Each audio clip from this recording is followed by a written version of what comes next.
সমগ্ৰ ৰাজ্যজুৰি এতিয়া চলিছে ফাকুৱাৰ উৎসৱ উদ্দীপনা আৰু কোনো ব্যতিক্ৰম নহয় কিন্তু উত্তৰ গুৱাহাটীতো। আৰু মই বৰ্তমান উপস্থিত আছোঁ উত্তৰ গুৱাহাটী দৌলগোবিন্দ প্ৰাংগণ আৰু 5 দিনীয়া কাৰ্যসূচীৰে দৌলগোবিন্দ মন্দিৰত আয়োজন কৰা হৈছে ফাল্গু উৎসৱৰ। আৰু আজি দ্বিতীয়টো দিন। যোৱাকালি মেঘদা পৰ্বৰে ইতিমধ্যে আৰম্ভ হৈছে দৌলগোবিন্দ মন্দিৰৰ ফাল্গু উৎসৱৰ আৰু আজি দ্বিতীয় দিন আৰু আজি মহাপূজা।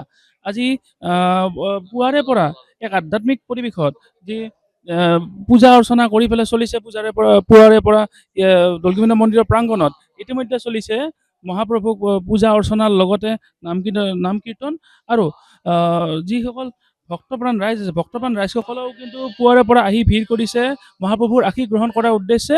আৰু মই এতিয়া যি আয়োজক কমিটি আছে মন্দিৰৰ আয়োজক কমিটিৰ ওচৰলৈ মই যাবলৈ চেষ্টা কৰিম আৰু তেওঁৰ পৰা কিছু ভাষ্য ল'বলৈ মই এতিয়া চেষ্টা কৰিম। আৰু মোৰ যি সতীৰ্থ সাংবাদিক আছে সতীৰ্থ সাংবাদিকক মই যি ইয়াৰে পৰিৱেশ আছে পৰিৱেশ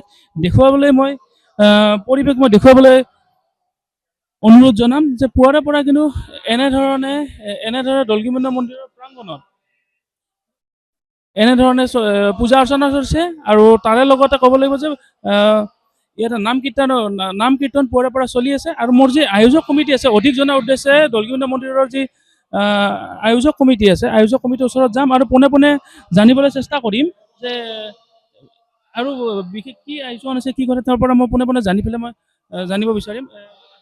আজি মহাপূজা ইতিমধ্যে ভকতসকলৰ নাম প্ৰসংগৰে পূজাৰীৰ যি পূজা এই পূজাভাগ ইতিমধ্যে আৰম্ভ হৈছে। আৰু এই মহাপূজা দুটাকে হোম হ'ব, দুপৰীয়াৰ ভাগত এটা হোম আৰু সন্ধিয়াৰ ভাগত এটা হোম হ'ব। আৰু মহাপ্ৰভুক আজি ৰাইজে যিটো ফাল্গু দিয়া পৰ্ব সেই পৰ্বটো দুপৰীয়াৰ ভাগত আৰু সন্ধিয়াৰ ভাগত দুটাকে হ'ব।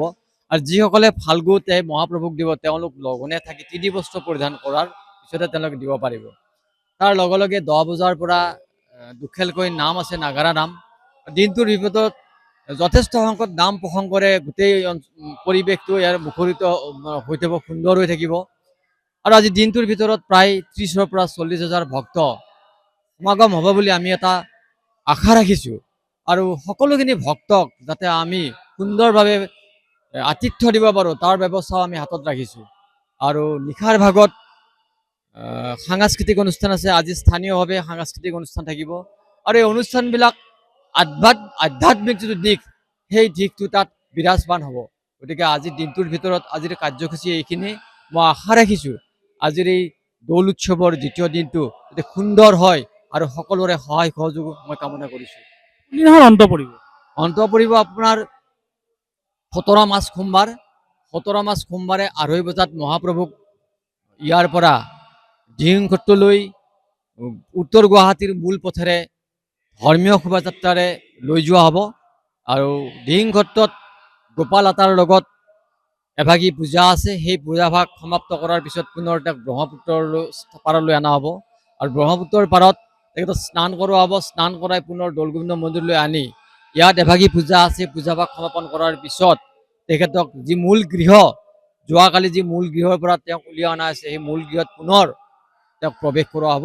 আৰু সেইদিনাখনৰ পিছতে আমাৰ যি দৌল উৎসৱ সামৰণি পৰিব। হয়, ক'ব লাগিব যে এই আয়োজক কমিটিৰ মন্তব্য আছিল। আৰু ইতিমধ্যে যি মহাপ্ৰভু দৌলগোবিন্দ বাবা আছে তেওঁক যি মূল গৃহ আছে তাৰ পৰা উলিয়াই পেলাই কালি সন্ধিয়া দৌলগোবিন্দ মন্দিৰৰ পৰা তেওঁক উলিয়াই নি বিশাল শোভাযাত্ৰাৰে তেওঁক উলিয়াই নি ব্ৰহ্মপুত্ৰ নৈৰ পাৰত মেঘদা পৰ্ব ইতিমধ্যে কৰা হৈছে। আৰু আজি দ্বিতীয় দিন। আৰু মোৰ সতীৰ্থ সাংবাদিকক মই দেখিবলৈ অনুৰোধ জনাম যে এনেধৰণে পুৱাৰে পৰা কিন্তু আহি মহাপ্ৰভু দৌলগোবিন্দ বাবা পূজা অৰ্চনা চলি আছে। আৰু ভক্তপ্ৰাণ ৰাইজসকলে তেওঁৰ আশীষ গ্ৰহণ কৰিবলৈ আহি পেলাই এনেধৰণে পুৱাৰে পৰা আহি ভিৰ কৰিছে। মোৰ যদি সম্ভৱ হয় এগৰাকী মই ভক্তৰ মন্তব্য ল'বলৈ মই চেষ্টা কৰিম। লখৰাৰ পৰা আহিছোঁ। এবাৰ প্ৰথম আহিছে? আগতে বহুত বছৰ মূৰত আহিছোঁ, আগতে আহিছোঁ এবাৰ মানে বহুত বছৰ মূৰত আহিছোঁ। দৌলগোবিন্দ মন্দিৰৰ যি ফাকুৱা কি ক'ব? এইভাগ মন্দিৰত বহুত মহাত্মা আছে, বহুত বিশ্বাস কৰোঁ আমি, সেইকাৰণে আহিছোঁ আৰু ভগৱানৰ আশীৰ্বাদ ল'বলৈ বুলি। ক'ব লাগিব এই যি ভক্ত আছে এই ভক্তৰ মন্তব্য আছিলে। আৰু ক'ব লাগিব যে পুনৰ মই কৈছোঁ যে আজি কিন্তু যি দৌলগোবিন্দ মন্দিৰৰ যি ফাল্গু উৎসৱ আছে এই ফাল্গু উৎসৱৰ আজি দ্বিতীয়টো দিন।